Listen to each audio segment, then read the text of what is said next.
بسم الله الرحمن الرحيم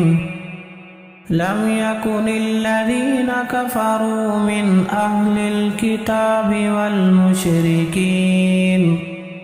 والمشركين منفكين حتى تأتيهم البينة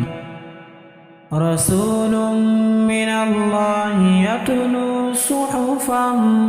مطهرة فيها كتب قيمة وما تفرق الذين أوتوا الكتاب إلا من بعد ما جاءتهم البينة وما أمروا إلا ليعبدوا الله مخلصين له الدين حنفاء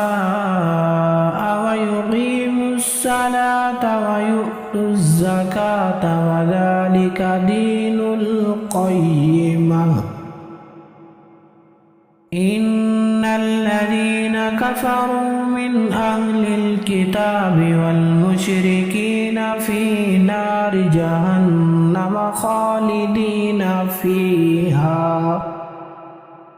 أولئك هم شر البرية إن الذين آمنوا وعملوا الصالحات أولئك هم خير البرية جزاؤهم عند ربهم جنات عدن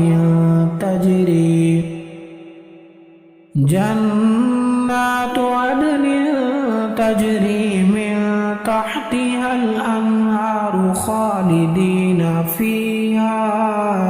أبدا رضي الله عنهم ورضوا عنه ذلك لمن خشي ربه